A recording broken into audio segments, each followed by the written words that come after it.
The morning sun cast an eerie glow through the porthole as Locke doubled over, his body racked with another wave of pain. Jean watched helplessly as his friend's face contorted, the poison's effects becoming more evident with each passing day. The small cabin aboard their training vessel felt increasingly claustrophobic as they pored over their dwindling options. "We need to find that antidote," Jean muttered, his voice carrying an edge of desperation that Locke had rarely heard before. Their sailing instructor, Caldris, had begun to notice their deteriorating condition, though they maintained their cover with practiced lies. As the day progressed, they discovered a cryptic message from one of Stragos's agents, hidden within their daily provisions, a cruel reminder that their time was running short. During their nightly sailing lessons, Locke and Jean began hearing whispers among the crew about increased pirate activity in the Brass Sea. Each tale seemed to hint at a possible escape from their predicament, though Stragos's web of control remained tight.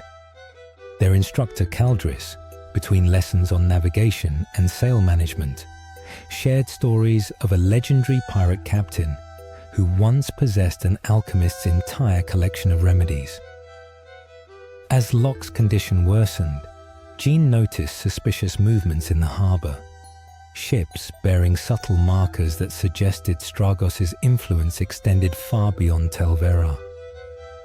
The poison's grip tightened, but so did their resolve to find a way out. The breakthrough came unexpectedly. While practicing knots in the harbour, Locke overheard a conversation between two merchants discussing a ship called the Poison Orchid. Jean's eyes widened at the mention of its captain, a feared pirate who might be their salvation or their doom. As they planned their next move, another spasm hit Locke, worse than any before. Blood trickled from his nose as he collapsed on the deck, consciousness fading. The last thing he heard was Jean's panicked voice and hurried footsteps approaching. Through blurry vision, he saw a hooded figure watching from the shadows of the dock, a familiar silver pendant glinting in the dying light. Then everything went black. The salty breeze carried whispers of danger as the Poison Orchid emerged from the morning mist, its black sails a stark contrast against the golden horizon. Locke and Jean, still adjusting to their sea legs, watched in awe as the infamous vessel approached their merchant ship. Captain Drakasha's reputation preceded her, a fearsome pirate queen who ruled these waters with both sword and wit. The initial clash was inevitable, pirates swarming across makeshift bridges between the ships, steel meeting steel. But something was different about this raid. Locke noticed the precision, the discipline, the almost theatrical nature of the attack. This wasn't mere piracy. It was an art form. Within the ornate captain's quarters of the Poison Orchid, Drakasha circled Locke and Jean like a predatory cat. The room's brass fixtures gleamed in the lamplight, casting dancing shadows across ancient maps and mysterious artifacts.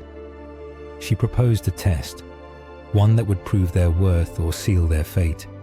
The challenge seemed simple: help her crew raid a supposedly unguarded merchant vessel. But as they prepared for the attack, Ezri, Drakasha's first mate, revealed disturbing details about their target. The ship they were about to raid held secrets that could shake the foundations of their entire mission. Locke found himself caught between maintaining his cover and preventing a potential catastrophe. The raid went horribly wrong.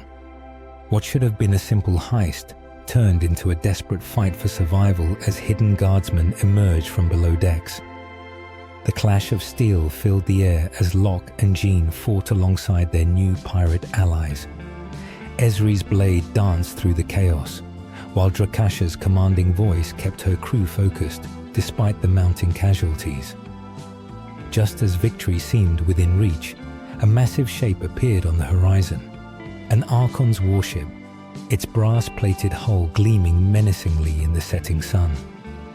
As Locke watched the approaching vessel, He realized with horror that he recognized its flag. It was the same pattern he'd seen in Stragos's secret documents. The poison in his veins seemed to burn colder as he understood. This was no coincidence. But before he could warn the others, a deafening explosion rocked both ships, and the sea itself seemed to come alive with malevolent purpose. Under the silvery light of twin moons, Locke Lamora found himself standing at the helm of the Poison Orchid, watching Captain Drakasha's calculating eyes assess his every move. The salty breeze carried whispers of doubt among the crew, yet he maintained his composure, spinning tales of his supposed pirating experience with the confidence of a seasoned performer.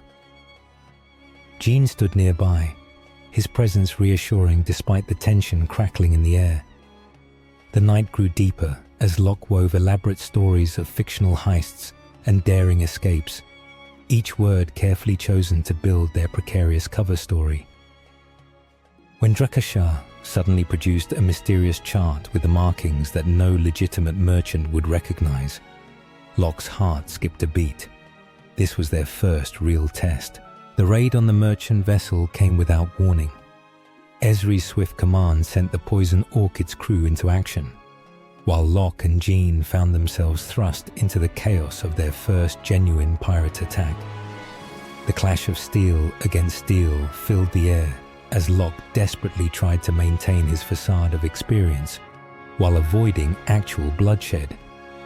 Jean's expertise with his hatchets proved invaluable, though his methods were notably more merciful than those of their temporary companions.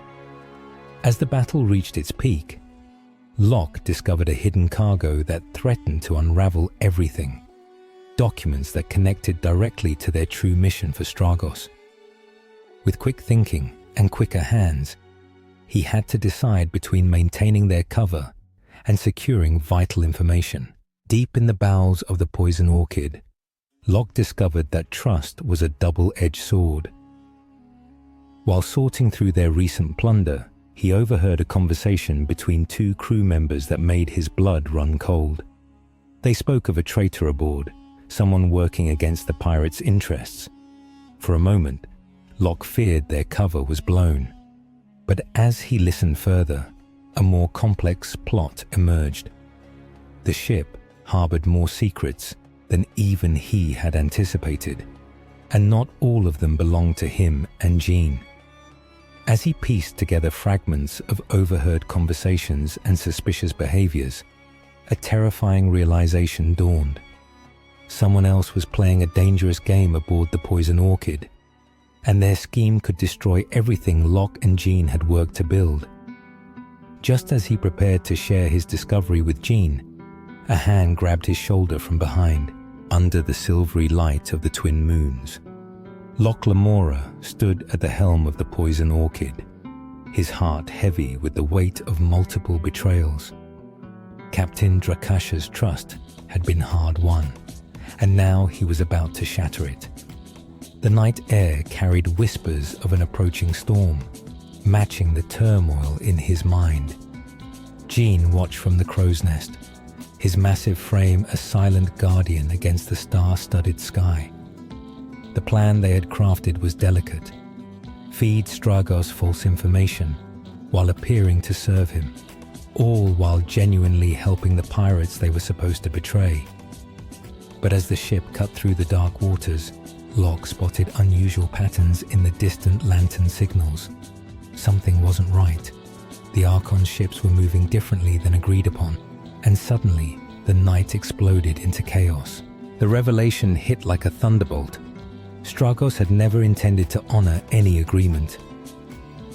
As Ezri dashed across the deck with urgent news, Locke realized they were caught in a trap far more elaborate than their own schemes.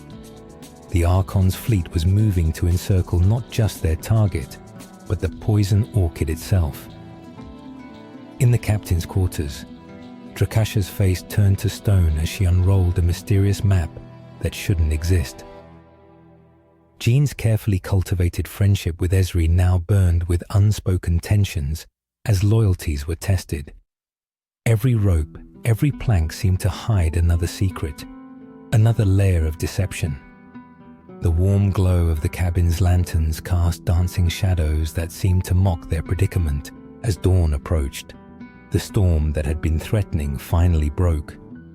Locke and Jean found themselves orchestrating a desperate gambit, playing both sides against the middle, while trying to survive the machinations of players they hadn't even known existed. The poison orchid pitched violently as massive waves crashed over her bow. Through the sheets of rain, Locke caught glimpses of black sails on the horizon, ships that belonged to neither Stragos nor their pirate allies.